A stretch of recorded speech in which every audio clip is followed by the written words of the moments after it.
Okay, I'm going to ask a question. Okay. And maybe this is coming from a place of privilege. Uh-oh. But I have always found it extremely weird when people don't use bath towels. But have you ever been in somebody's house and they use beach towels to like dry Oh, themselves? I You know what guess. I'm saying? I mean, is a towel not just a towel? It's not. It's Okay. not. Well, One what's it is do? very much intended for the beach, and the other one is like One's got a pine tree on it. Pine tree. One's got a pine palm tree on tree it. coming into pine I mean, tree. yeah, I guess it is true. One's got a palm tree, one's got a pine tree. Yeah, Wow, you be judging, huh? I am. If you Damn. have a beach towel as your bath towel, Uh-huh. I red mean, flag, what if red it's just like flag. laundry day, you know? Well, then that's fine. Okay, all But right. if you are displaying like a Malibu Barbie Uh-huh. beach towel in your bathroom as your Uh-huh. everyday thing, Yeah. you are hopefully a child or in a very rough financial place Damn, that seems you personal. cannot. Yeah, I mean, I don't know why I have this Who you aggressive. talking about, huh? I At don't at remember, but I them. remember Call when them I was out. a kid, I went to somebody's house and they didn't Uh-huh. have bath towels. It was Really? like exclusively beach towels. Yeah. And I was like, God, these people are poor. I gotta get the hell out of here. You instantly called your father. I was like, and I'm Ebenezer Scrooge Mm-hmm. in this moment Oh, completely. Oh, the shut, poors. They can't shut, afford fine linens. shudders and pour. Oh gosh, Ugh. absolutely I not. don't know. I'm also like a texture person, and I hate the feeling of most What like cheap texture? beach towels. Uh-huh. It's like so coarse, and Uh-huh. especially if they're like printed designs. Like Sure. I always think of like the shitty Disney towels that are like cars, Oh and yeah, it's the got like classic writing though. painted on it, Yeah. but it feels like literal paint because that's like what it is.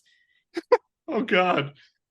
It's not. Is this It's not. towel It's made out not of like plastic? colored thread. It's like a painted design Yeah. on I'll a say white. this. Beach towels definitely do suck Oh, ass. oh You yeah, may as well just put down like a piece of a cardboard. tarp. Yeah. And it's just like, The huh, cardboard would not work, this is honey. not great. I mean, it works about as good as a beach towel.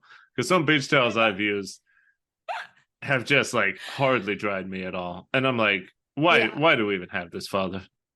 Yeah.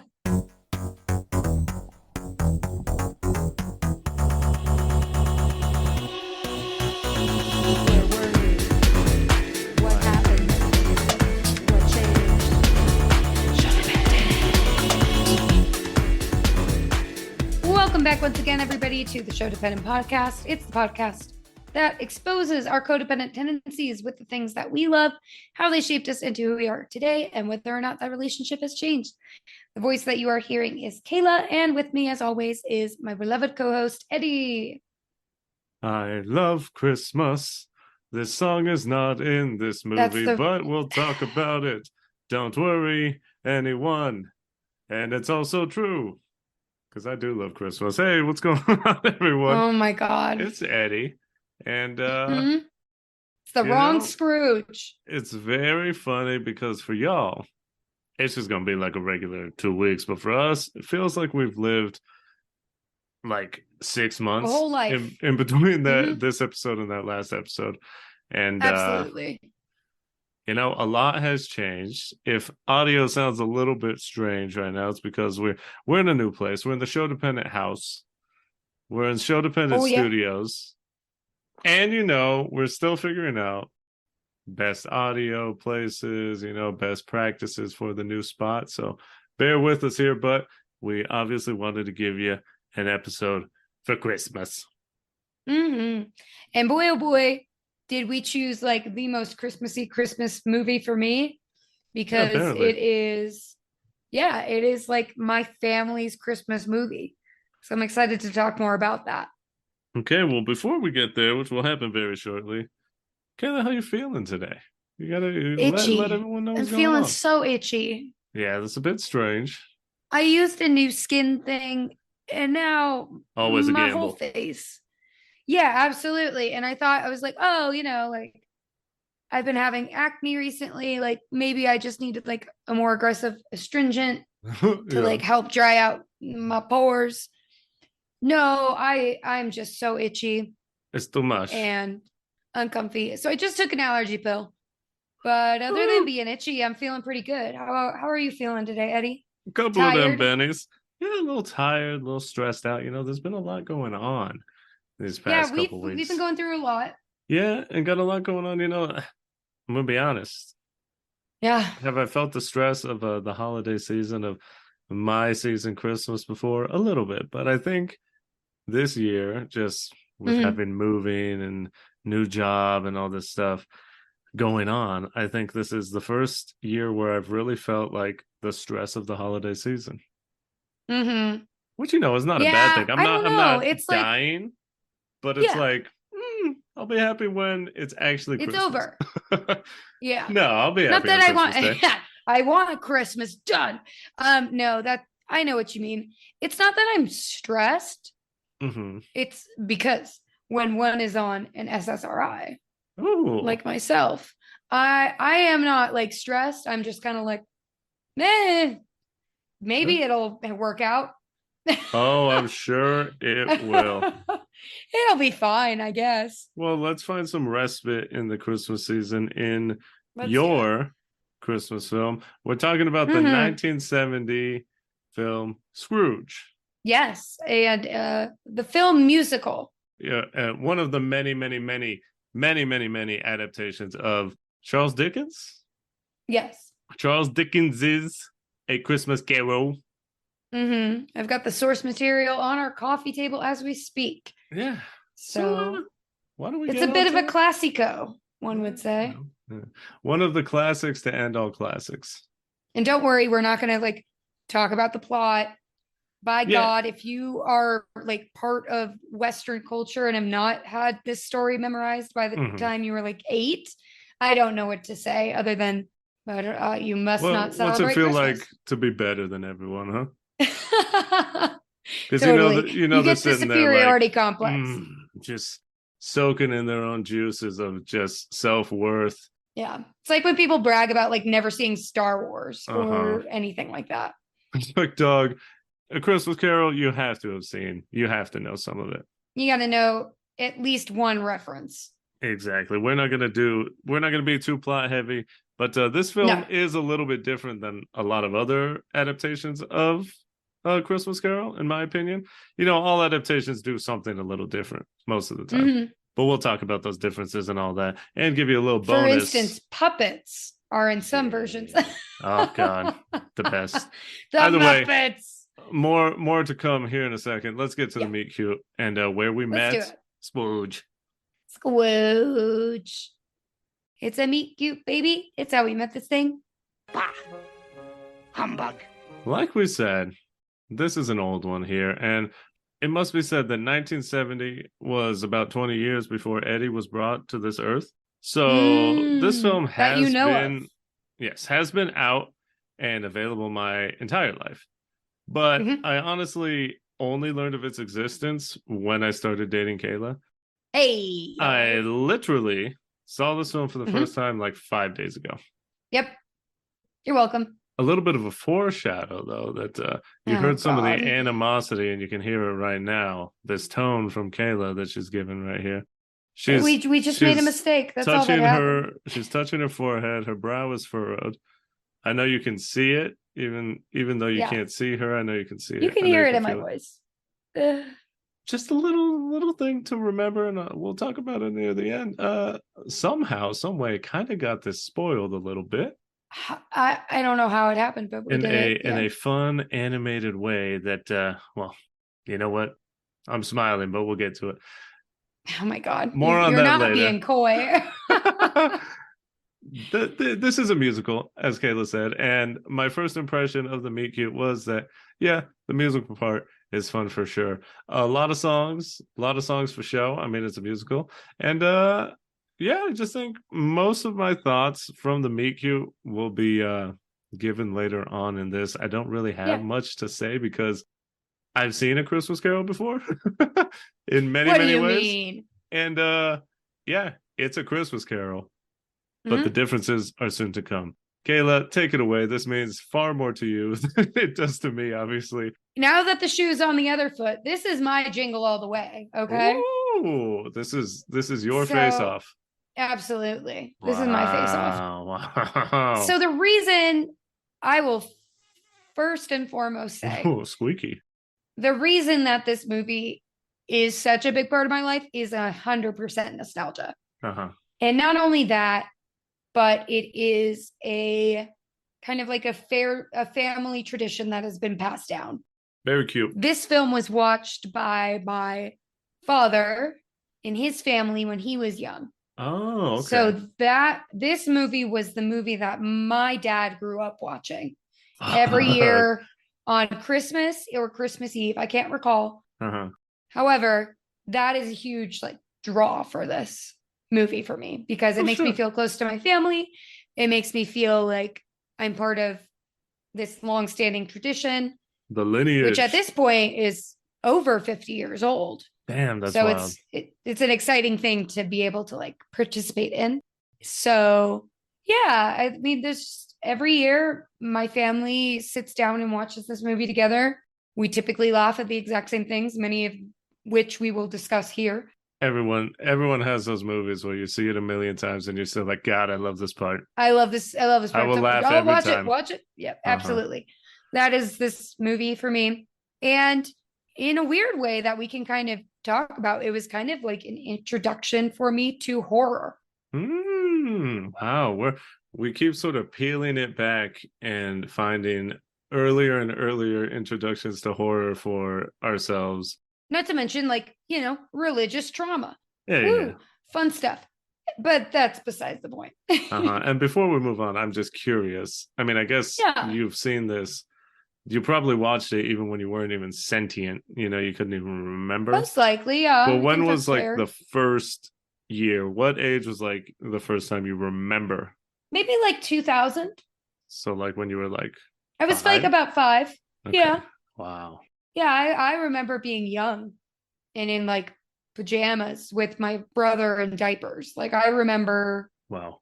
This is a show-dependent ass episode right here because we're really going to see, how is it today? But we'll get there. How is it today? How is it aged? How am I feeling about it now? Speaking of getting there, we should get to know this adaptation of A Christmas Carol. So why don't we get on into it? The big section, the meat of the episode. Let's chomp on down with getting to know each other. That's my son! That's my boy! As we've said already, and I'm going to say it one more time to really make a point of it just because I do love Christmas. And not only do I love the season of Christmas, but I love Christmas movies. A Christmas Carol is legitimately, for me, always a banger. I will watch pretty much any and all adaptations of A Christmas Carol. Even the scary Jim Curry. Jim Curry? Jim Carrey.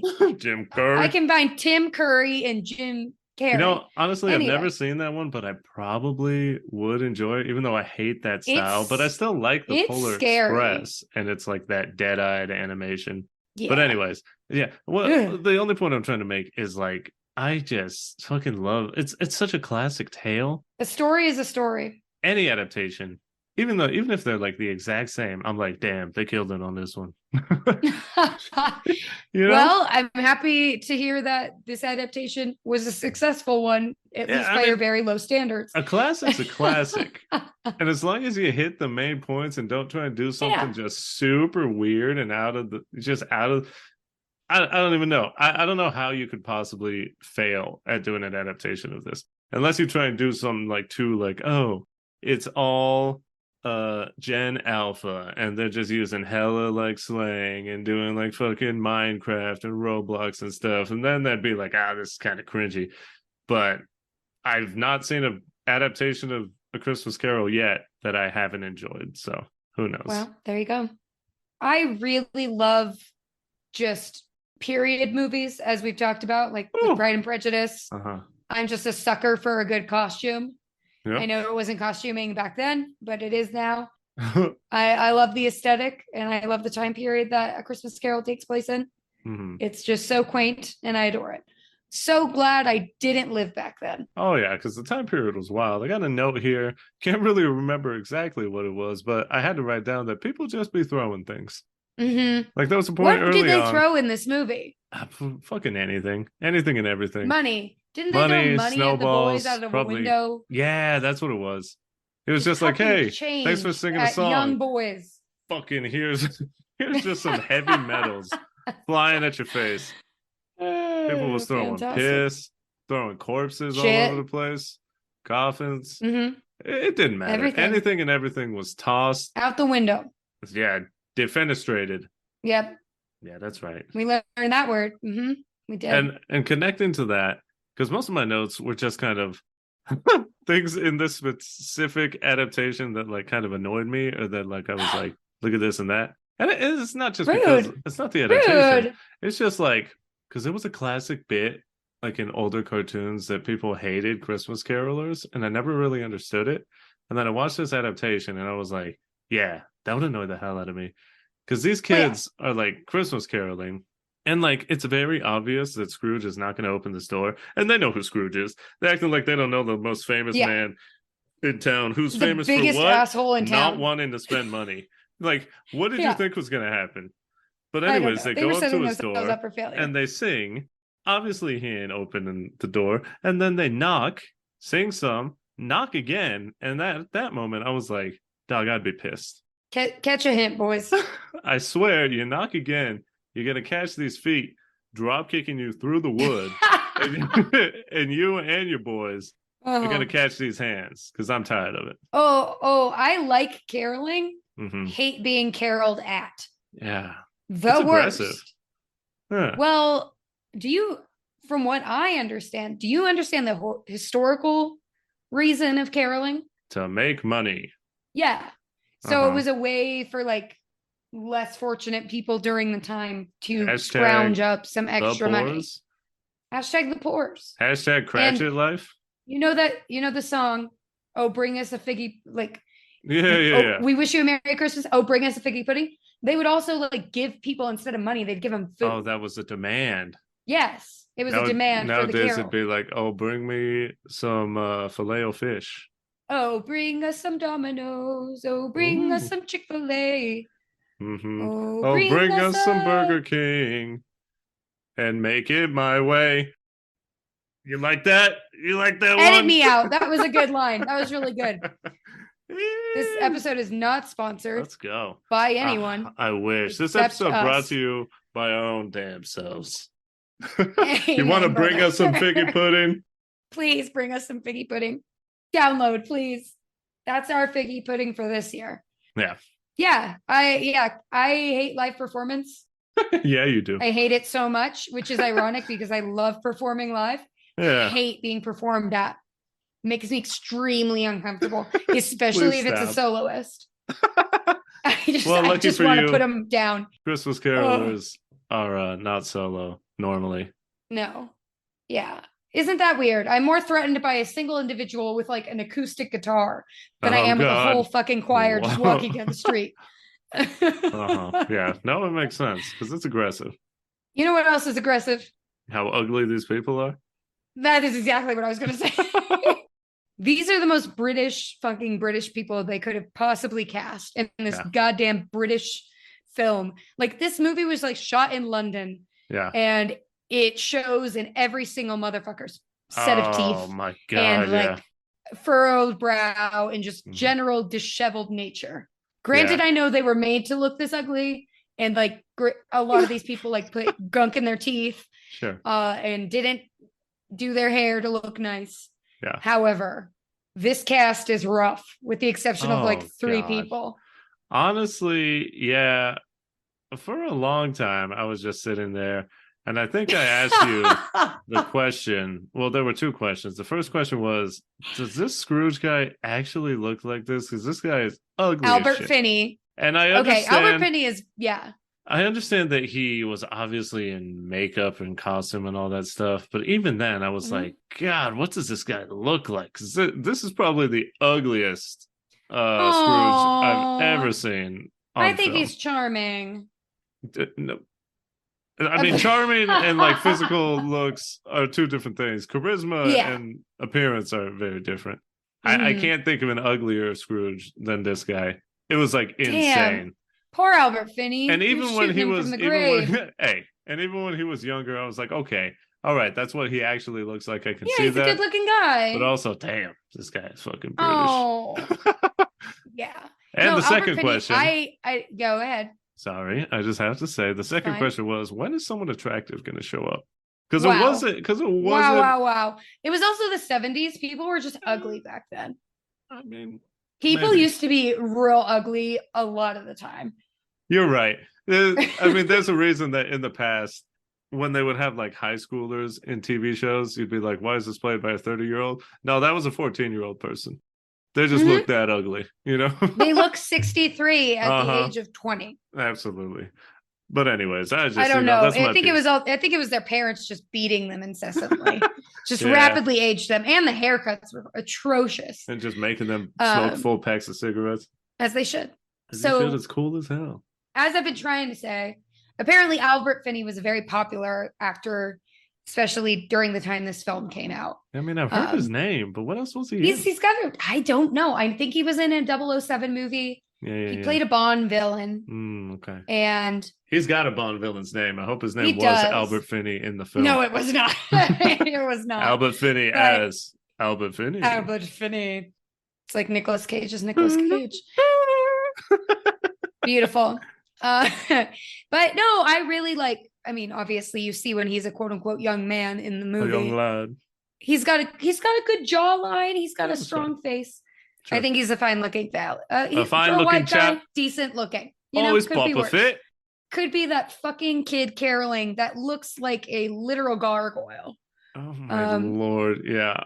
That kid is a jump scare. Yeah. I was so afraid.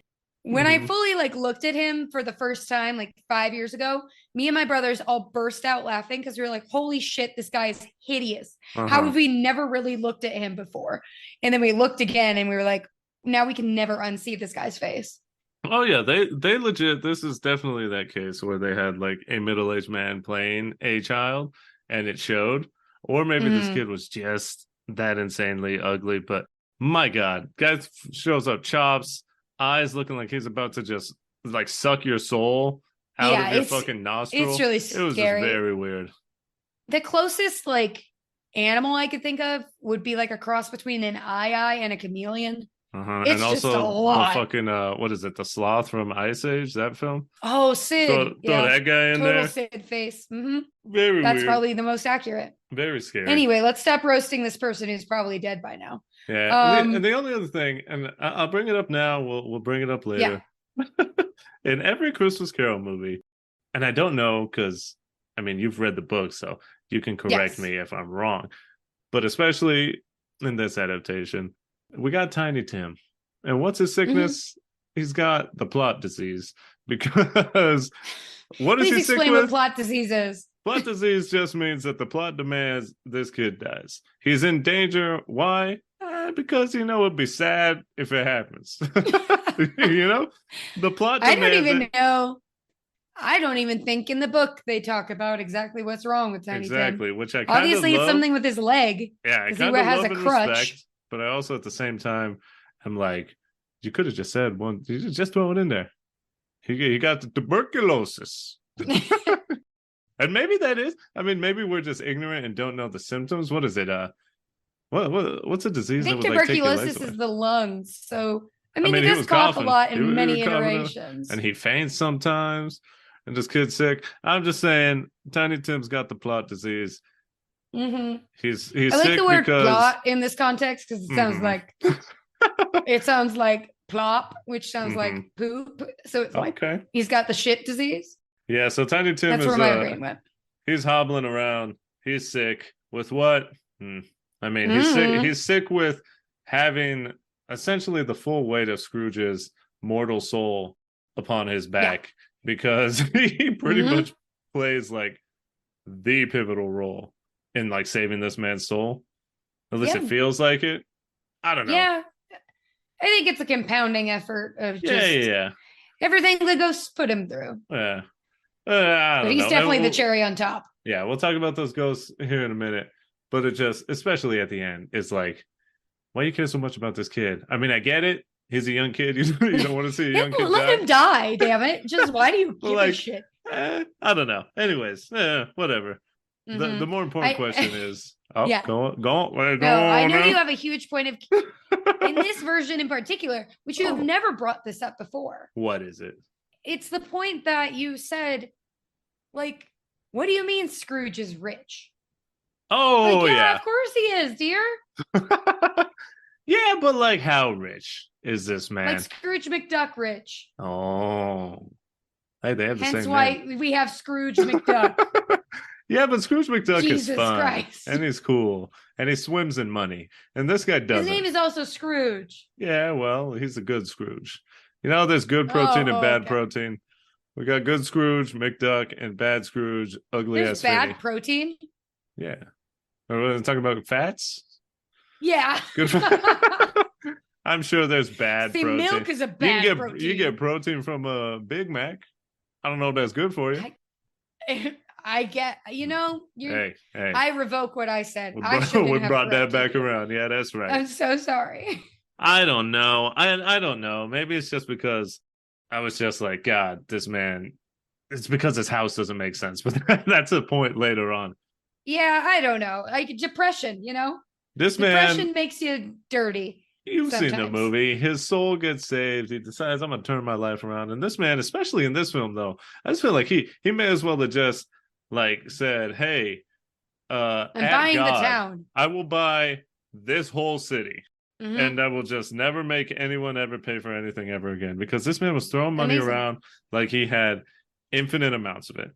And also, I think, and again, I'm just having revelation after revelation. I think also in this one, he was just like, he kept throwing out different types of currency. Because he says like, oh God, yeah. Hey kid, I'll give you a pound. No idea. And he's like, hey, you over there, you kid, instead of a pound, I'll give you a shilling. You over there, how about a sovereign? Would you like a crown? Would you like a guinea? This man is just making shit up. I have no idea what any of those things are at all. I have no idea how European currency used to work. Please educate us, Evie. Oh, it's super confusing. And guess what? It's about to be a new year, 2023. And maybe it's the year of a little bit more research for Sho-Dependent because your boy spent like 20 minutes. I Googled about 5 different sentences and I found us some answers. So here's a little bit of research because I just could not let this stand. I have a question. Is this did you adjust for inflation or is this just within the context of No, I was just trying to figure out kind of like what these meant back then. Okay. Because adjusting for inflation, number one, it was always giving me like euros, and I was like, I'm not about to adjust that to. We're American not about to dollars. convert the conversion. That ain't for me. That's too much. That's like maybe 2024. That's called math.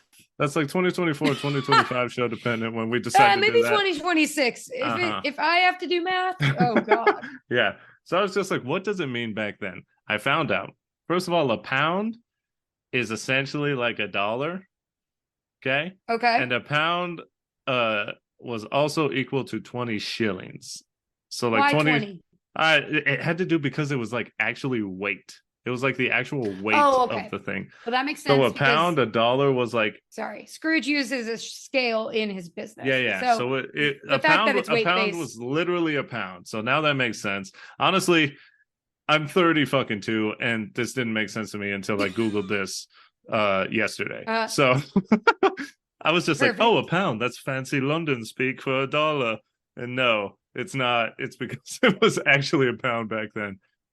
Either way. 20 shillings is equal to a pound. Then homeboy throws out a crown. I was like, what the fuck is that? I looked that up. It must be royal. And that's like the best one. No, here's the thing. And I guess I could say this about the names now. The names were essentially just because like different people and places were just like minting coins because they felt like it. Oh, God, that's so confusing. In honor of people or like legitimately just like a region, which we'll get to guineas in a second. So a crown was just like a different kind of coin. And a crown was worth 60 pence. And now you're wondering what the fuck was a pence? Well, is it pence a penny? It's essentially a penny. So 60 Okay. pence was about 60 cents, which is almost a pound. And pence were essentially pennies that added up to a pound, but also they weren't equal. It was like 100 to 127 pence for a pound. So that wasn't even equal. They couldn't even do like 100 to 1 ratios correctly. Oh, God. And then we have a Oh, God. sovereign, which again is just like, Mhm. oh, someone felt like, oh, put my face on a coin. Here's the worst part. A sovereign is the same amount as a pound. Okay. It's the same amount as a pound in shillings. So it's either 20 shillings or 4 crowns.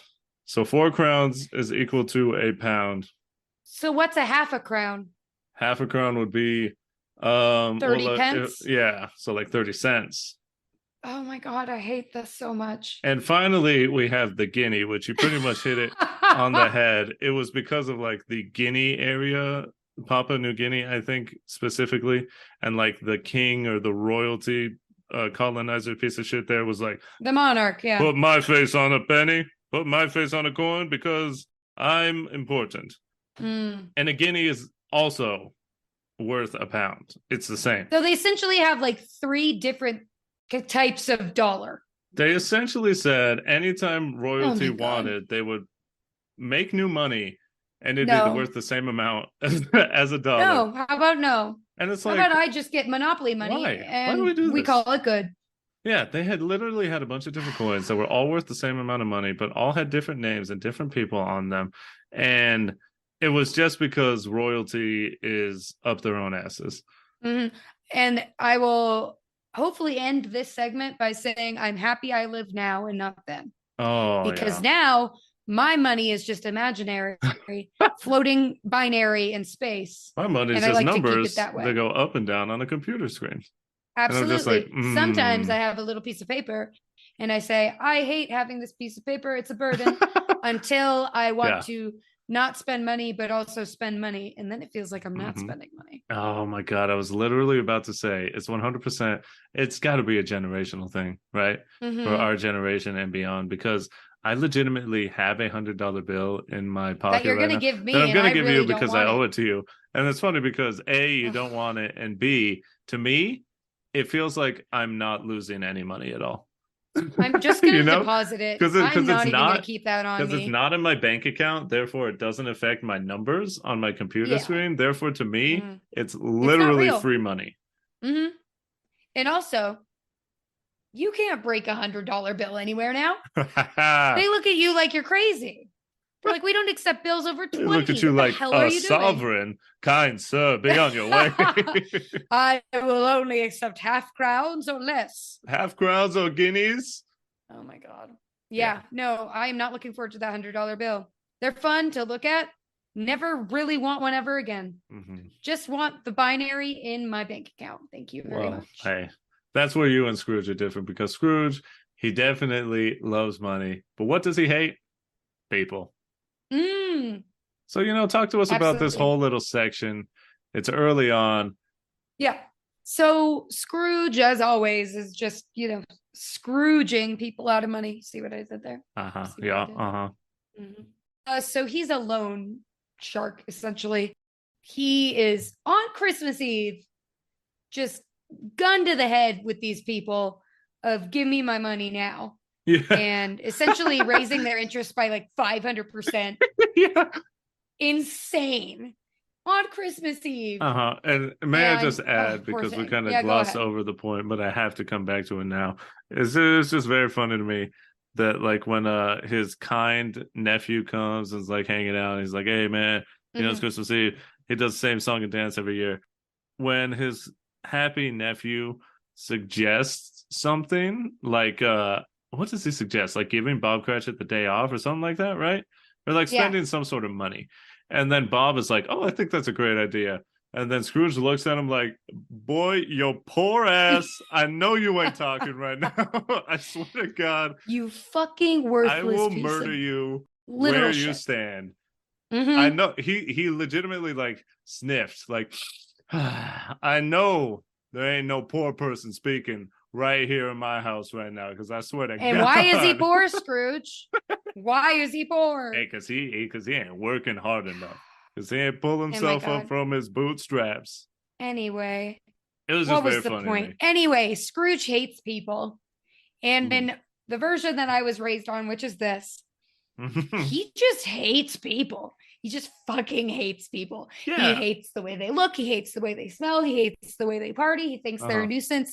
There are no redeemable qualities or practices of the human race. Yeah. And in his mind, he does every single person on this planet a favor, which is having money and loaning it out. Yeah. Because everybody else sucks with their money and he doesn't. Which in my mind, he's just like a landlord, but with money. Right. You don't own anything. Real landlord cross boomer behavior from Scrooge in this one. And I don't like it. It's definitely weird. This is one of those differences from this one that I was like, I've never really seen that in the other adaptations. A full song about he just hates people. In the other ones, it's just like he's just greedy, you know? But in this one, it's like he's like very malicious. Yeah, he's the worst version of a hermit you could imagine. Yeah, he's like, not only do I want to be alone, but also kind of want everyone else dead. But absolutely. I guess I'm nice to them because they'll give me more money. So I guess they serve some purpose. Yeah. I mean, you love this song, though. This song is so good. The I Hate People song. Fantastic. Why? Just look up the lyrics. Okay. Because you have to read them. I mean, not you. I'm talking to the audience. Me. No. I don't have it memorized because it's a linguistic, like, tongue twister. It's fantastic. He just spins a yarn of just the best vocab, like lascivious and wretched, and just goes down the list of just talking about how much people suck. And it's so fun. And it's doing the musical thing where he's essentially talking shit to someone's face and they don't respond at all. And it's like, damn, dog, you gonna let him talk crazy to you like that? But also, obviously you are, because you owe this man 50 guineas. And dog, you live on like 60 pence a week. How are you gonna make that, you know? I love how you're talking like you know what these things are now. If you like words, listen to where I'm just like both on and off Scrooge's side. At Scrooge's side constantly. Oh, cute. You're his buddy holding his hand. Is that Scrooge has a legitimate reason to hate these street kids in this scene, because they sing a song called Father Christmas. You can talk more about that in a second. I was just like, because these ruffians, these scoundrels, these ne'er-do-wells, these youths. Wow, who's got the vocab now? They were annoying as hell. Oh, they're legitimately just like following this old man. Leave him alone. I know. And this is where we are really getting older. Because now we are very much sympathizing with Scrooge. Like, God, these young kids are so fucking annoying. Like, leave the old man alone. Everywhere I go now, I hear a baby cry or like a toddler whining, and I'm like, I want to punt that thing out of the fucking window. Out of here. Get it up or get it out. I can't. Exactly. I can't handle it. And that's what these guys are doing. And they're making fun of him to his face. Exactly. He's like, oh, hey, old man, I'm gonna wear your hat and pretend like I walk with. They steal his fucking hat. Yeah, they like make fun of him for being like slightly crippled. Yeah, and they are harassing an old man in the scene. I don't know. And this is when we get jump scared by the ugliest kid ever, because he shows up from like under a stairwell. And you're like, oh fucking Christ. Yeah. Oh Jesus. It's scary. A gremlin appears, and you're like, I didn't know that was in this movie. And it's like, wow, these kids are really mean. But it's also very funny that they're being ironic by calling him Father Christmas. Yeah, which is great. It's a good one. We love some little elbow in the rib humor. Love it. It's good stuff. You really struggled with the aesthetic of Scrooge's house. Why are you so hard pressed to believe that he would not clean his house? Yeah. Because again, I'm only referencing other versions of A Christmas Carol that I've seen, but I feel like in most versions, the house may have a cobweb or two up in the high corner, but which house doesn't? Oh, yeah. In most of them, house looks pretty nice. You know, nice cloth, nice linen, some good reds, some golds. Not this one. You know what I'm saying? And then in this one, he may as well have like the crypt keeper owed him 60 He lives in a guineas, mausoleum. and then he Yeah. went in there and evicted the crypt keeper because he couldn't pay up. And then he was like, well, I may as well just live here. The Because crypt keeper's like, I only do like one show a week. How much Yeah. money do you think I'm gonna make? I mean, this man Oh, legitimately it's funny. lives in squalor. Oh, it's disgusting. But His he home is also- rancid. But he also simultaneously has enough money to like enslave the town if he wanted to. Absolutely. I mean, they are enslaved by him. Yeah, I mean, pretty much. Yeah. I mean, he might not be the literal boss, but without him, they would not be able to function. Yeah. Yay, capitalism. Yay. And again, Yay. you know, how many things can I equate to this? But it's the old world. And this man talking as if he's in 2022 with the no one wants to work. No one's as hard a worker as I am. All these people complaining, why don't they work harder? And then they would have more money like me and all that. He uses the line that you like. Yeah, which is, I'm a martyr to my own generosity. Which he says sort of tongue in cheek, but also at the same time, he's pretty much saying again, like, oh, how gracious of me to allow these people to live and to allow them to have things and all that. When he very clearly doesn't need the things that he has. I mean, he doesn't even want them because he may as well live in a pile of dirt. It's ironic. He lives like an unhoused person may live. Like, like he a doesn't even squatter. have proper dishware. He eats out of a goddamn flower pot. And what does he eat? Some broth. That's it. Because he's too cheap to buy himself a nice meal. And he didn't even buy the broth. He got it for free for like threatening a man's stall. Oh, yeah. Yeah. He didn't even buy it. Insane. Oh my God. Wild, wild, wild, wild. Well, during this whole section, there were a few Yeah. quotes that you liked. Yes. I really like it because it's British and it's a musical and they talk funny and it makes me happy. He talked funny. Tiny Tim and his sister are looking at a shop window and his dad comes up and he's like, oh, what toy do you want? And Tiny Tim responds with, well, you said I can't have none of them, so I may as well like them all. And it's like, okay, beautiful. Perfect, Tim. Fucking kid. All right. You are smart. I like you. Also, why do you have plot disease? Oh man, kid, you're so smart and you're seemingly healthy, but also damn, if only the plot didn't demand that you maybe die. Yeah. And then in the same sequence at like the very end, Bob Cratchit says, Christmas is for children young and old. And he sings it. And it's just like very beautiful. That is beautiful. Oh, Christmas is for children young and old. You're right, Bob. You're right. And it's cute because he's like holding his wife when he says it. Yeah. Like, Oh, sweet. Very sweet. I think we do have to get into ghost territory now. It is Christmas after all. Oh, yeah. We've got the 3 very famous ghosts and also the 4th ghost, which is, what the fuck is his first name? Jacob Marley. Jacob Marley. There you go. You claim to have seen like every version of it. You don't remember his name? The only thing that popped in my head was Bob Marley, and I knew that was wrong, so I didn't want to say anything. You know what? I actually do want to see that version That'd be sick. of A Christmas Carol. Yeah. Bob Marley. Just Bob Marley as Jacob Marley. No, he's too chill. Bob would never be a loan shark. And this is something that I think is very interesting in every adaptation of A Christmas Carol. These 3 ghosts are often represented similarly, but can be very different. So it's always interesting to me to see how these ghosts are represented. And in this one, the first ghost, which is non-traditional. Hold on, which is the first of 4, because we got to have Jacob Marley in here. Oh, yeah. Jacob Marley, You're right, I think, is technically the first ghost, right? Yeah. He comes in, he's got the mumps, he's got that wrap around his head. I don't understand what that was, but all over classic cartoons. And why don't you take it away? Because you really seem to like this guy in this one. Jacob Marley is an icon. He slays. He's giving everything, and I love it. It's giving RuPaul Dead Man, and I love it. Okay. He's very swaggy. He kind of like weird floats because he's a ghost. Obviously, he's not actually floating most of the time. He's just kind of walking very silly, and I like it. Yeah. And I don't know, he seems kind of ethereal. Yeah. And I like the makeup. He's kind of the color of the Statue of Liberty.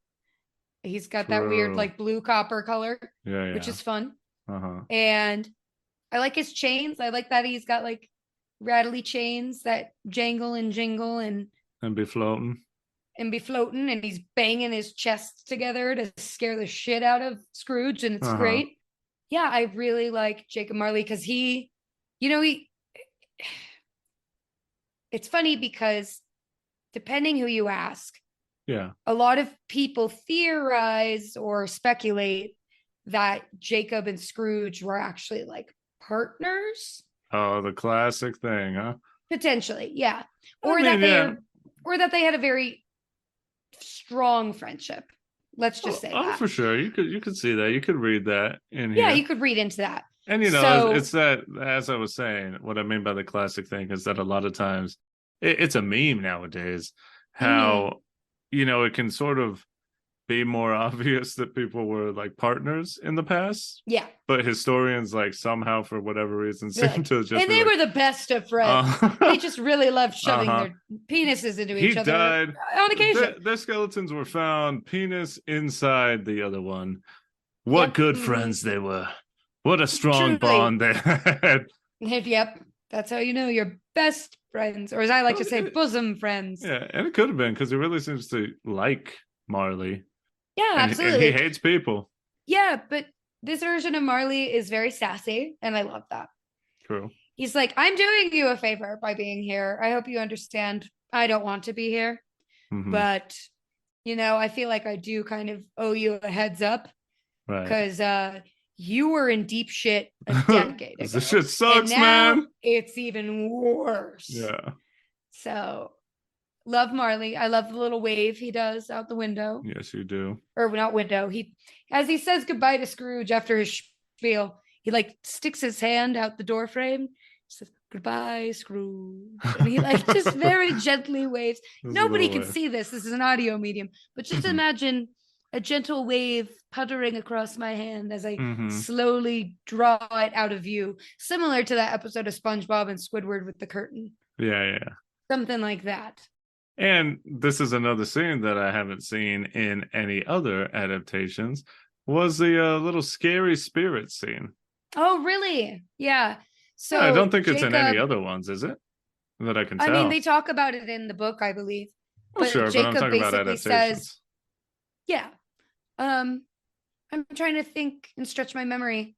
I think you're probably right on that. I think it is a scarier sequence, so I feel like a lot of adaptations avoid it because it is like pretty damn horrific, because essentially Jacob drags Scrooge up into this like weird atmosphere, basically, where the spirits that are stuck in limbo are just tormented and wallowing in their misery. Into the same place where Chernobog from Fantasia is doing his fucking Night on Bald Mountain, and you see all the spirits flying around.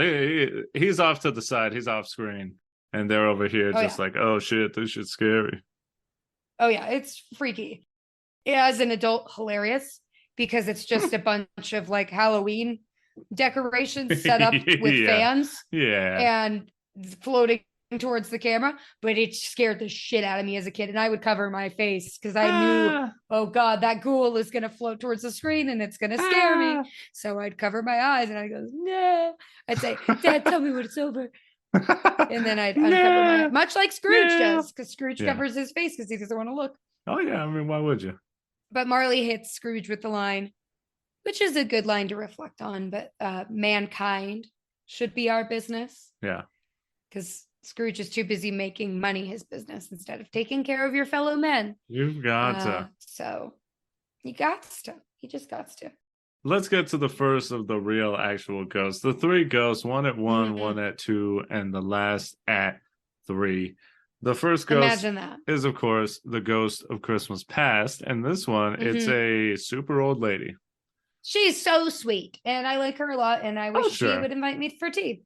Yeah. She's just like an old lady, though. which to me was a little like, eh. Yeah, it's odd. Yeah, She she really doesn't read doesn't- as a ghost. No, she may as well have just sauntered in off the street and been like, well, let me mess with this old man a little bit. Yeah. She definitely was a new interpretation, because if you look at the text, that is not how she is described at all. Technically, it's supposed to be like a child, a glowing Yeah. child. And you Which and you is see wild. which one is it?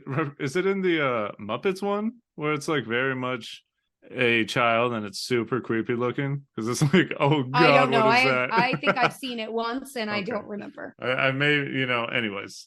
The only other thing that I wanted to add was just Fezziwig, what a fun name. And also he has a nice song and dance in this one that I thought was very fun. December the 25th, but it Uh-huh. is December the 25th. If every day in all the year.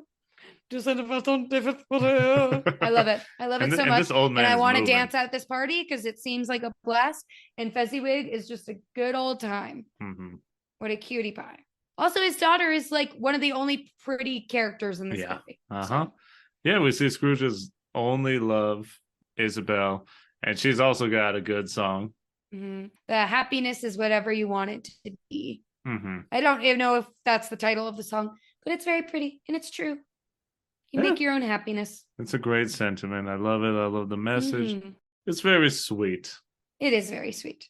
We move from that, the tragedy of Scrooge's past.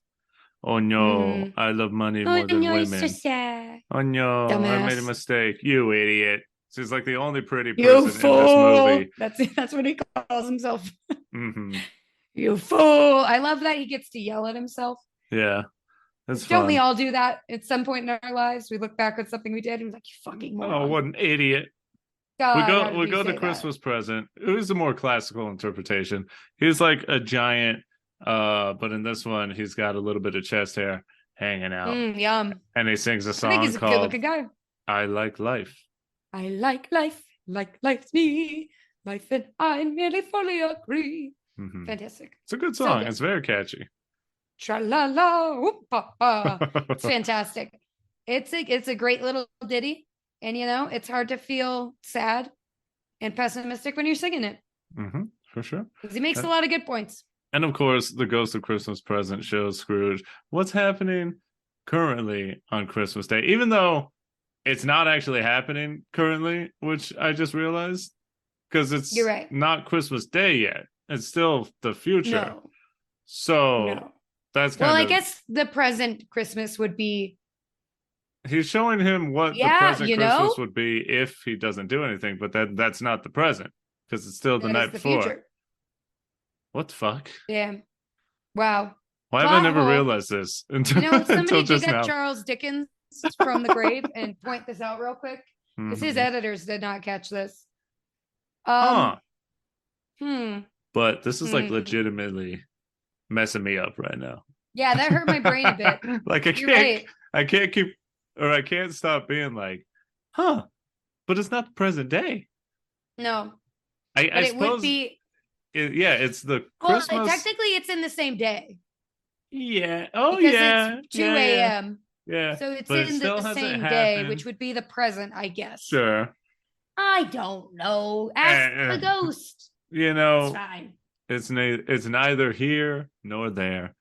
I was just gonna say, of course, during this part, he shows Scrooge, the Cratchit family having their little Christmas, and they poor, and they barely got any food, and this and that, and Tiny Tim, the plot disease is just ravaging his body, but he also shows that they're happy together, and then he shows his nephew having a good time, and he's able to see that his nephew really does care about him and wants Scrooge to like turn his life around, because I don't know, it doesn't matter, but we also get to see that they're playing a game called the Minister's Cat.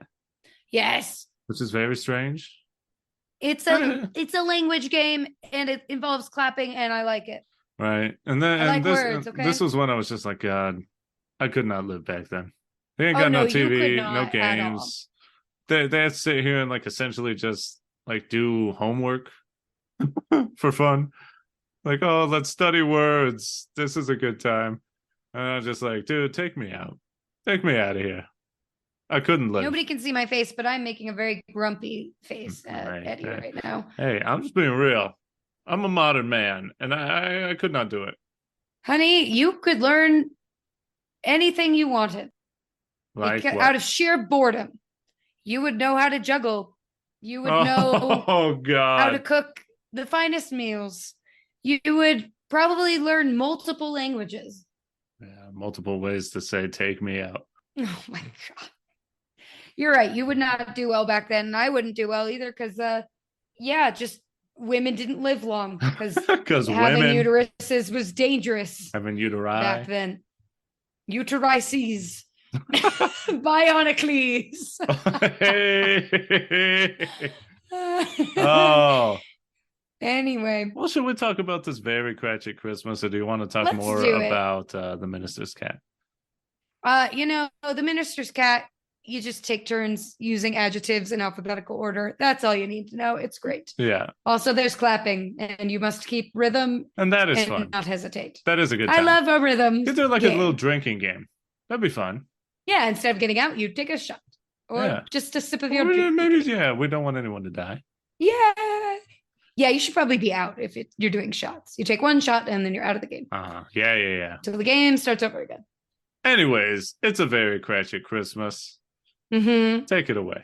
Oh, they're so poor and sad, and they have too many kids. Why did they have kids? So many kids. Oh, why? It's because he loves his wife, and he can't help but put it in her frequently. Yeah. How is she still alive? They have like 7 kids. How has she survived childbirth that many times? I don't know. Her luck, all her bad luck, got transferred into Tiny Tim. Tiny Tim. And that's what gave him the plot disease. He just came out like, I'm healthy, but also I fear something bad is coming. For his 2nd birthday, they give him a crutch. Mama, what's this for? Oh, you'll find out. Oh, little Tiny Tim, you will find out very soon, I fear. You have been given plot disease. Someone must die. It's like the Oregon Trail, and it's just like Tiny Tim has you died. Contracted plot sickness. You died. Oh, no. Yeah. Yep. Fantastic. Tiny Tim died on the Oregon Trail because no one else has died, and someone needed to. Absolutely. So he just sort of floated off into the afterlife. Oh, Tiny Tim. Oh, poor Tiny Tim. And I have to say, I feel like Tiny Tim is such an important character to A Christmas Carol because it's like the heart of it. And they always in the Muppets movie, is it a frog? Yeah, it's the little boy he's frog. So cute. Oh, yeah. It's adorable. Oh my He's God. So cute. Yeah. And it's my God, sorry, I love puppets, guys. I couldn't help but talk about it. And I have to say, I think in every Christmas Carol, they do a really good job of finding like the sweetest, most like little boy, little boy that you could find. He's and you're so like, cute. God, Tiny Tim, look at you. You're so nice. You're too good for this world. That's why God has to rip you out of it. Take you out. We need this angel back in heaven. Yeah, exactly. Oh my goodness. Oh no, that's so sad. Yeah. So back to how the Cratchit family is poor as shit. Yeah. Because of Scrooge. Yeah. Anyway. It's Scrooge's fault. Anyway, just stop having so many damn kids. Yes, I am. And you are Bob, I guess. Anyway. Oh. Anyway, there's a line where they're making Christmas dinner, and Bob is just like a really good dad. He's in dad mode. He's a really good dad. Like he just makes jokes and makes fun out of every mundane moment of the day just to like make his kids' lives that much better. Just to distract the kids from the utter poor that is infesting their family. Exactly. Yeah. But he says a line as they're cooking the goose, and it says, now the question is, do we put the stuffing in the goose or the goose in the stuffing? Because the pot that the stuffing is in is significantly larger than the goose itself. Mm-hmm. Like the goose may as well be, I don't know, like a chihuahua. It is so small. It is a teeny tiny little goose. Mm-hmm. It is not going to feed more than like 3 bites to each of those family members. Exactly. So sad. Moving forward, because Yeah. I think we should. Oh, absolutely. This is where we get into the horror aspect of this beloved story, which is just like having the final boss be death. Yeah, the lights always come down. Shit either turns like very dark or cold. very blue. All of a sudden, everyone gets a Twilight breath, filter and you're activated. just like, what the fuck is happening? And then you just see, and this is something that's pretty consistent, is that, yeah, past changes, forms, and all adaptations. Present, normally around the same thing, but sometimes he's buff big, like in this happy one. dude. Sometimes he's very plump, big chunky. Cute. But either way, a very happy dude. And then the Ghost of Christmas Yet to Come, which I always thought was pretty dope because it's like, nah, it ain't the future. It's yet to come, man. Oh, it's gonna come. Sorry. Oh God. Sorry. We could cut that out. It's fine. I needed to say it though. He's always essentially just the Grim Reaper. Oh yeah. When I was a kid, it definitely made me unsettled. I was like, what the fuck am I watching? Like, why is there just death on my screen now? This is scary. It was scary. And the fact that it doesn't speak. Yeah. The ghost doesn't speak. Homeboy just like pointing. And all it does is point. And this one he points. The soul is mine. Yeah. And this one he points, and you can't see his hands yet for most of it. They're saving it. But most of the time he points, and his hand is very clearly like a demon's hand or a skeleton hand. And you're like, dog, please don't show me what his face looks like. I don't want to see that. That sounds scary as hell. The anticipation builds, man. But sometimes his eyes are like fire or just red, and you're like, dog, what the hell, Scrooge? Get Please out stop of there. looking at me. Get out of there, Scrooge. Yeah, but always paired in my mind with this is just like, it's played off in most iterations as, I mean, it's just dramatic irony, right? Because Scrooge doesn't realize these people are extraordinarily happy you fucking died. Yeah. That's how much of a piece of shit you are. They are celebrating that you have left this plane of existence. Yeah, and this one is very heavy-handed. Extremely heavy-handed and a damn good music number. Uh-huh. Talk about it. So the song is called Thank You Very Much. And they literally dance on this dude's casket and have a fucking parade through the town square. And it is amazing. And it is so catchy. I love it. And every time this movie ends, I do a little ditty because they play it at the end of the musical. And I'm just like, thank you very much. Thank you very much. That's the nicest thing that anyone's ever done for me. And it's pretty rich in this one too, that they wait such a long time for Scrooge to realize what's going on. Yeah. Because he shows up, he rolls up, and then he sees like everyone saying, oh, thanks, Scrooge, you're the best. You absolutely did us an amazing favor. Like, we owe our lives to you. You're the best. And Scrooge is like, oh yeah, you know. After having all the heart-wrenching things happening that he's seen tonight, he still somehow is like, nah, I ain't changing nothing. I'm good. Yeah. And they wait a really long time. They show him like, or rather they have him miss out on seeing the casket and seeing what's going on and seeing that it's him in there and that he's dead and all that. And ripping up his little black book of all of his deck notes. Yeah. And he's just like singing and dancing along and like, man, these people fucking love me and it's great. Until he realizes, oh no, wait a minute. And then he's like, fuck, these people really hate me. Yeah. Yeah. And you're a bad person. Yeah. Also, by the way, Tiny Tim's dead and you could have prevented it. Right. For one, they're dancing on this man's casket, a la Shawn Michaels in the WWE. Just Google Please Shawn explain, Michaels. because I know you know.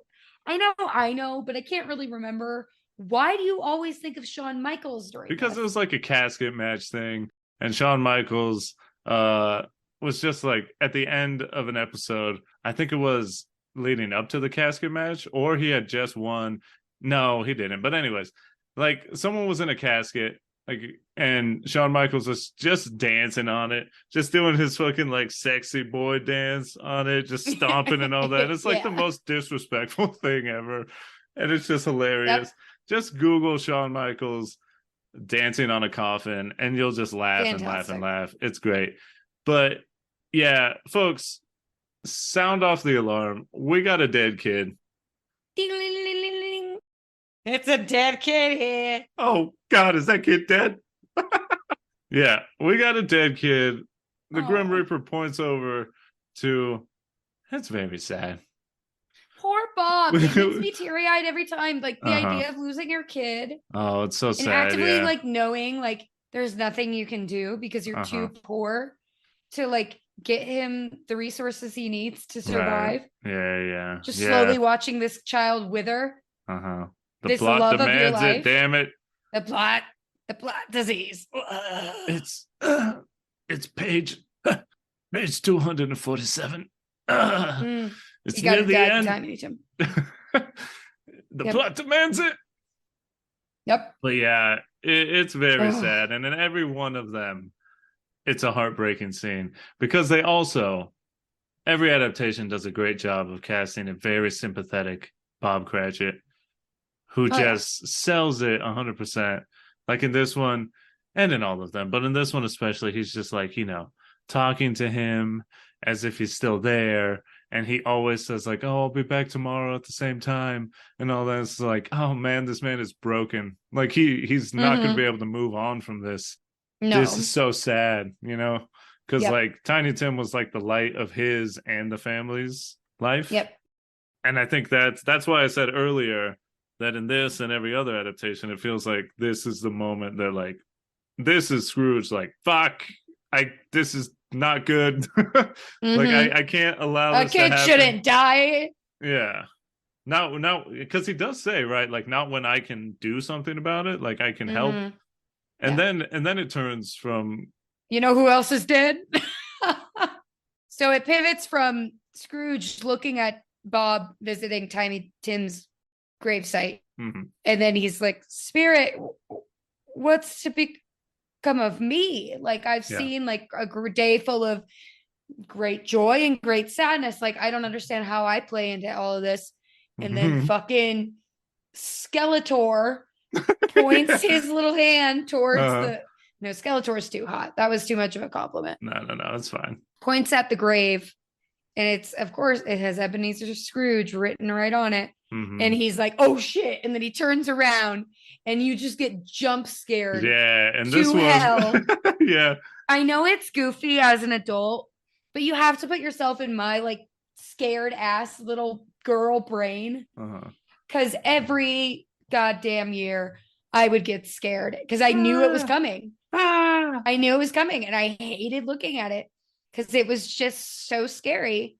Because not only was it like death looking him in the face, but he fell into hell. Yeah. He literally falls into hell. It's so intense. And then, yeah, like you said in this one, which, I feel like I have to preface, because this is my ultimate taking away from him going to hell, is that in this one, he goes to hell. And I think it's very unnecessary because it's like, he already gets it, this scene really feels like beating a dead horse.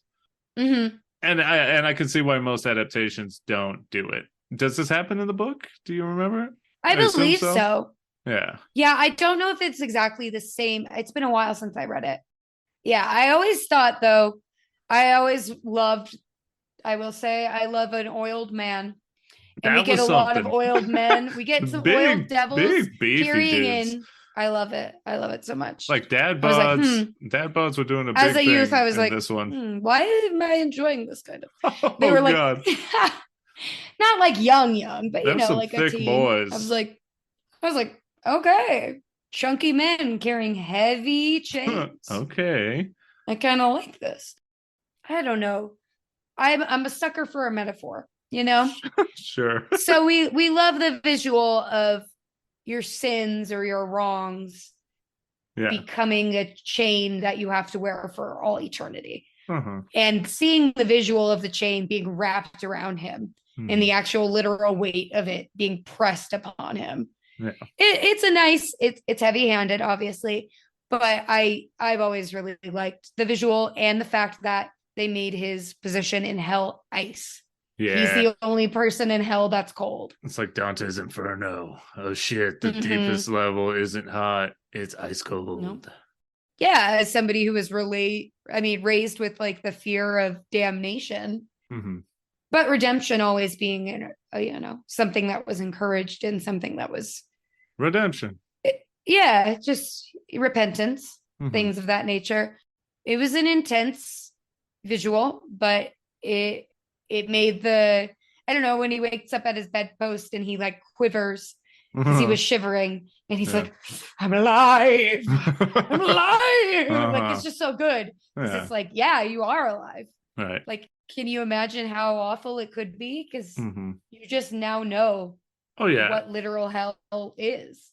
Like, you should be grateful. Yeah. Everyone is woken up from like a horrible, horrible nightmare. And then your first thought is like, oh, thank God that wasn't real. But and I didn't make a note of this, but I don't know why I didn't, because I think it definitely needs to be talked about, and I'm sure you love this, is this final scene, because this is a musical, they do it real big in this adaptation. Because hell yeah, I feel like they had like 20 to 30 minutes left, and they were like, we're doing a medley. We're singing doing all the entire time. Yeah. And they just do a grand final number. I love Scrooge, it so much. You've seen A Christmas Carol, where he goes and he turns his life around. It is like the most musical moment of musicals. Yeah. I adore it. There are costume changes. There are there are instrumentalists. There's a little boy choir. There's animals at some point, I think. There's a horse. I know there's a horse. Yeah, for sure. There's so much choreography. There's so many, like, I love a group dance. I love like 300 people on a sound stage. It's amazing. In unison. It's like, goddamn.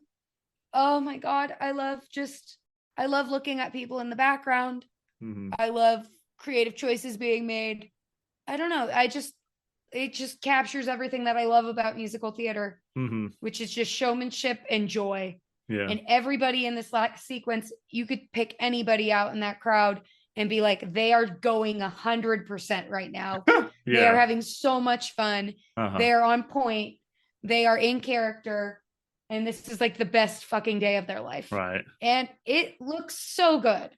It's so good. Yeah. And it's really fun. Like, it's the fantasy, right?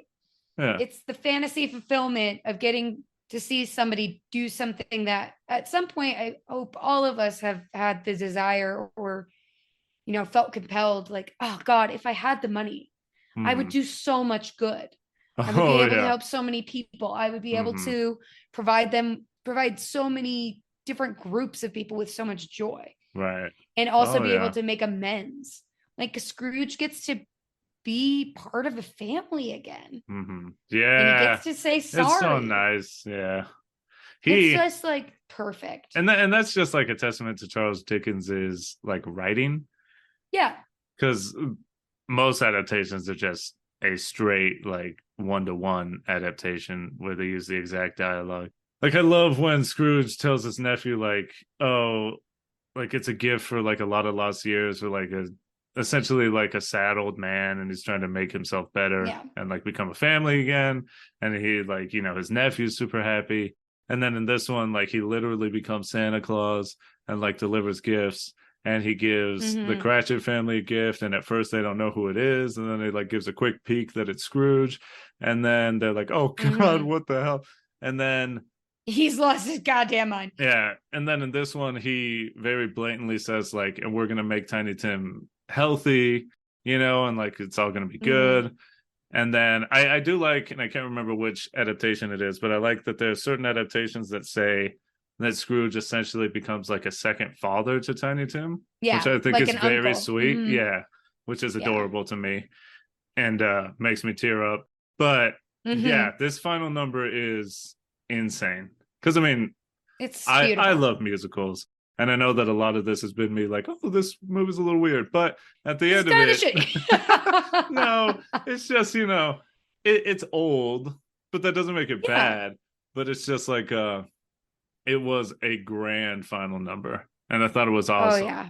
And it was cool because most adaptations don't really show him like forgiving every person of their debt and like how much he had this town in a chokehold and how like good it is that he's going to give everyone, you know, their money back and let them live their lives. And at the end of this, and I think it is cool because this one's obviously called Scrooge. It's not called A Christmas Carol. Yes. It's called Scrooge. No. And Scrooge is very much like the main character in this one. And in most, he is.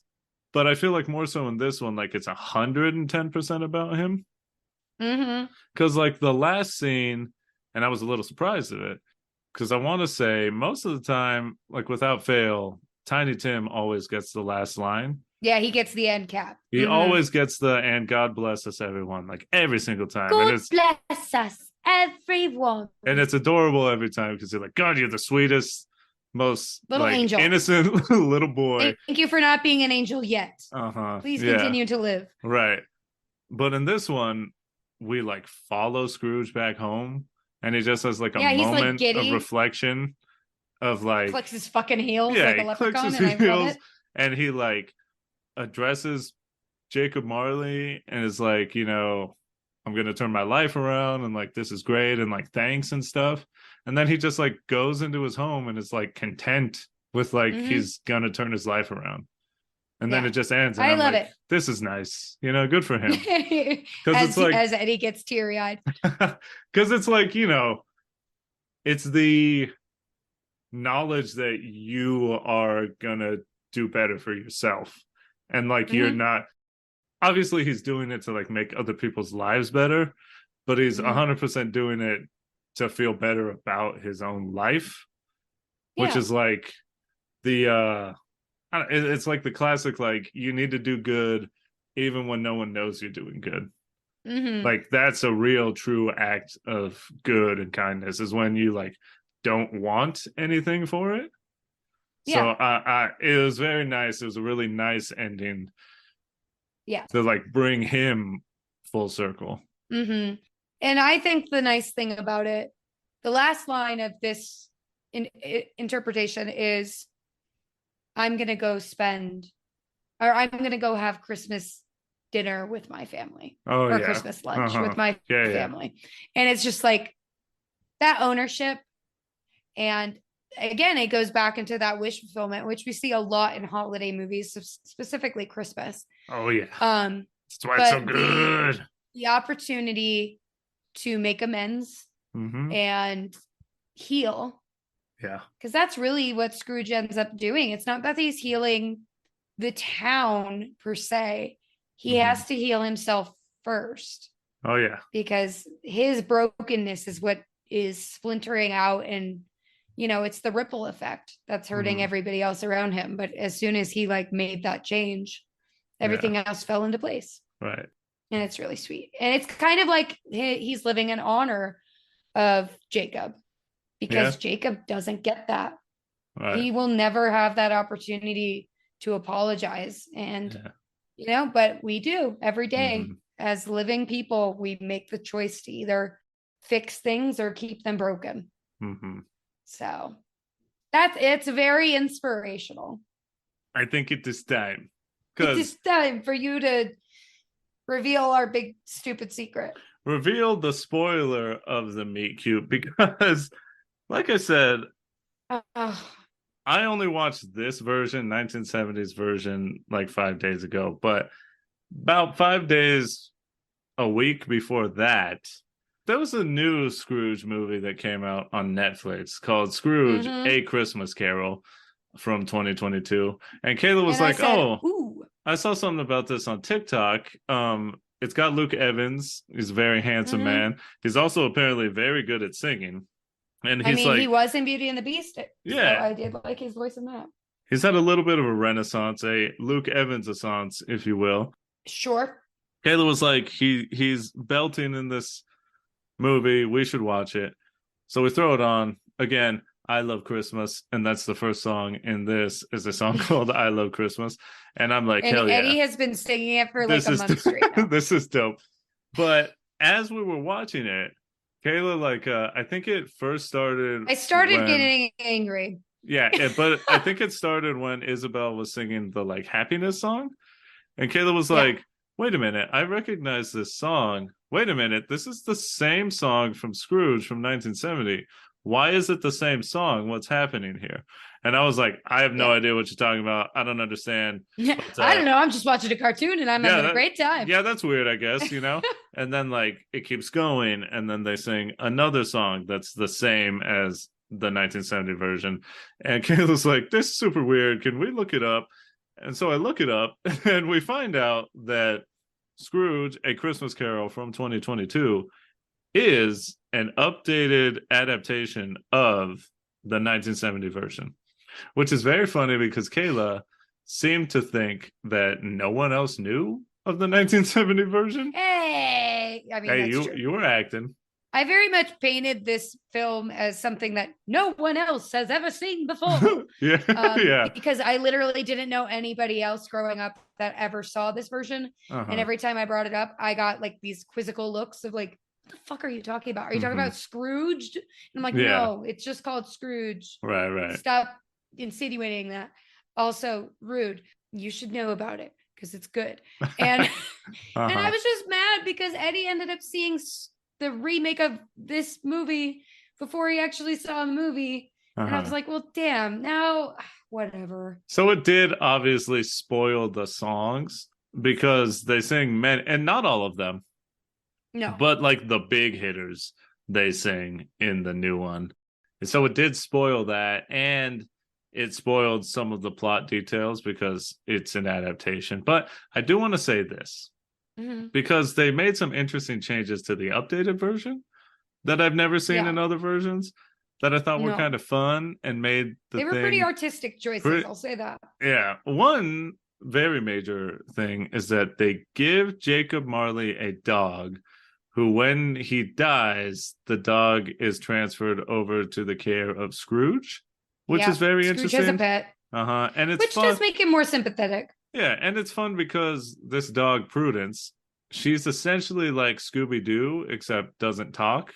But she like, you know, is very present and like knows what's going on. And like she sees that Scrooge is dead in the casket in that ghost vision before Scrooge does, and she's like, Scrooge, look at the casket, you fucking idiot. you're dead. What's wrong with you? So that's kind of fun because do I not like dogs in real life? Sure, but I love a cartoon dog because they're not as annoying as real dogs. And so there's that. They added a very interesting plot point where Jacob Marley and an early Scrooge, like first year of working with Marley, were the ones that essentially made Bob Cratchit poor because they like repossessed his father's shop, and that like was the beginning of the end for him. Like it was the domino effect into poverty. So that was weird. And like during that scene, like Isabel saw that they did that, and she's like, God, Scrooge isn't a good guy. And Scrooge is like, I can't marry him. Does Bob Cratchit know that I'm the reason, like that I was there? Why would he work for me? Like, this is weird. So that was super cool to me. There were the parallel between Scrooge's young sister when she was ill and young compared to Tiny Tim, right? When he was young, like that sympathy line. And like Kayla said, it was a cool artistic choice because they would show fractures and they like crackled in like broken glass. Like when he was seeing his little sister singing, and she like sings the same song that Tiny Tim sings later, and like it fractures in like a vision of Tiny Tim as he's looking at his sister. So it's very, and I guess it's kind of heavy-handed, but I liked it. It's like showing like, Scrooge, look at the parallel. Like, how do you not see that like this is you know, you have to do something, you know? Yeah. You experience this pain in your life. Why are you not doing something to make other people's lives better? Yeah.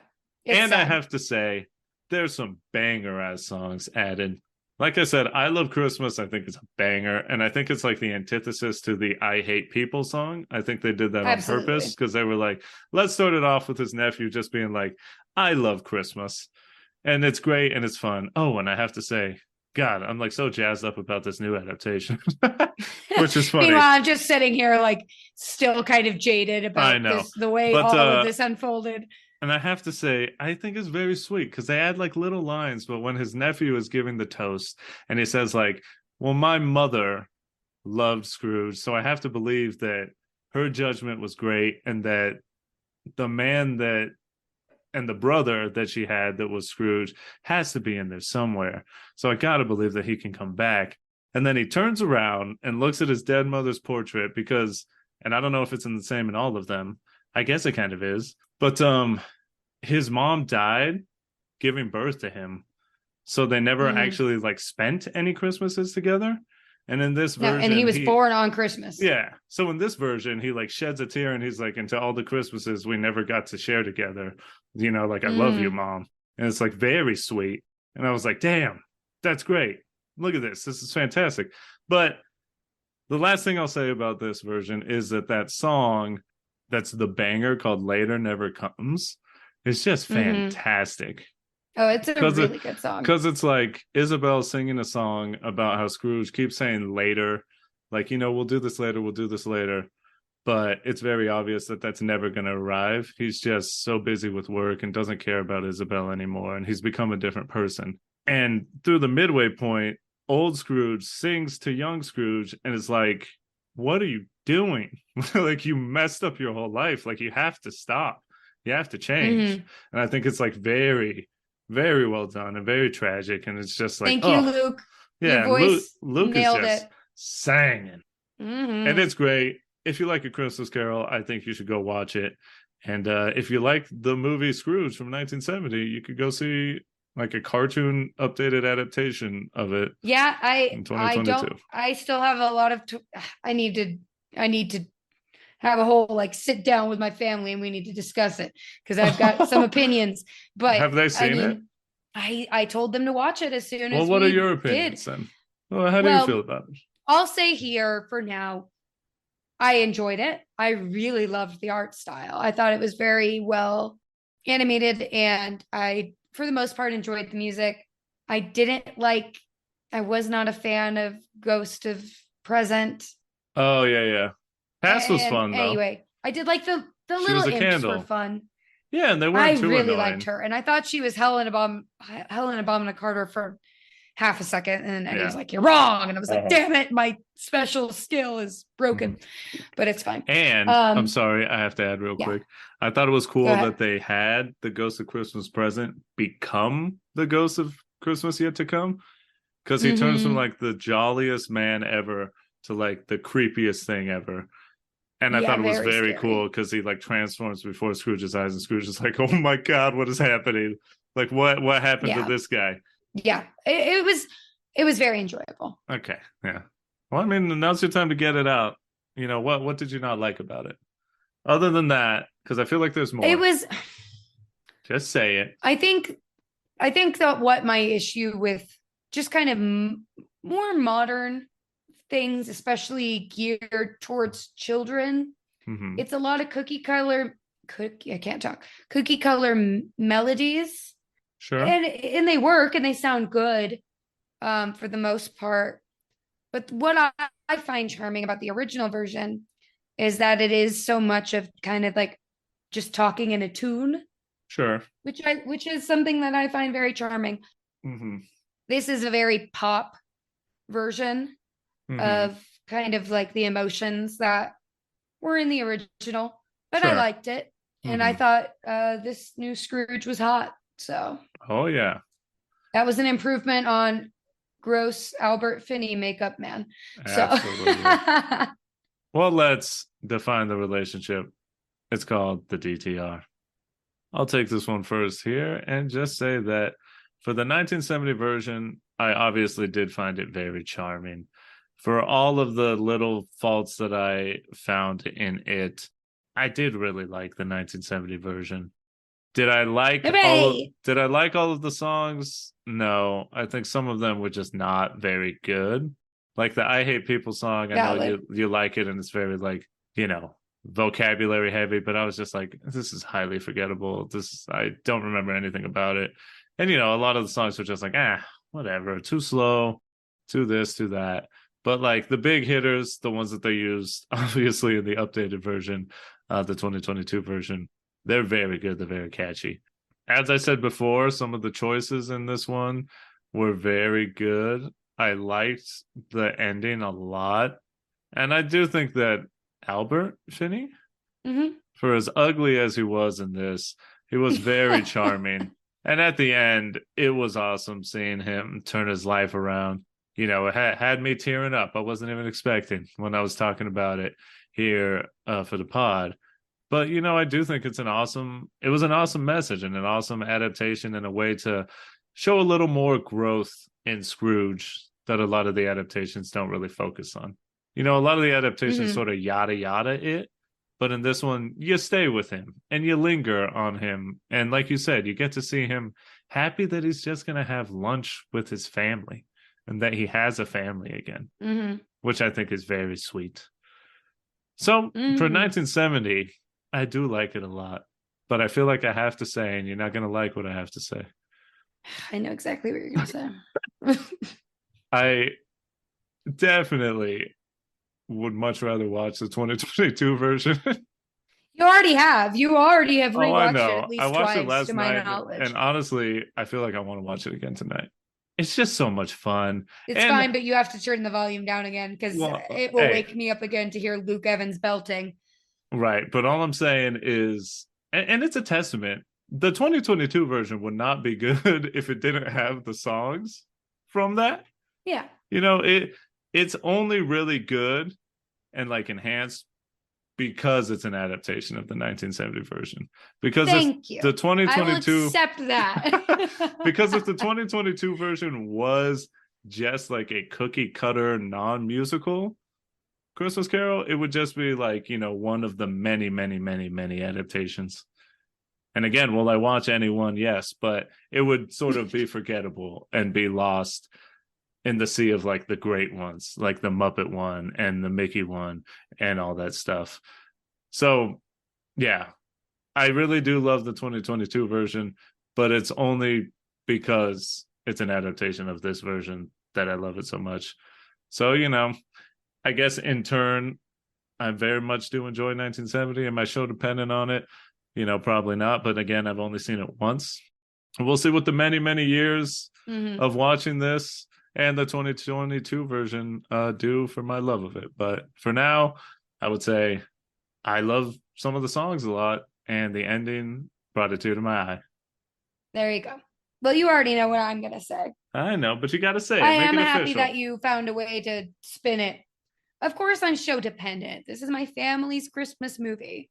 I associate this with anticipation of Christmas and wearing my pajamas and screwing around with my younger brothers in the end credits and singing it aggressively at my mom and her singing it back to me and our dad telling us to shut up and watch the movie as me and my brothers are just making fun of certain things. He's like, shh, watch that movie. And now he just falls asleep when we watch it, which is just classic dad. Dad mode activated.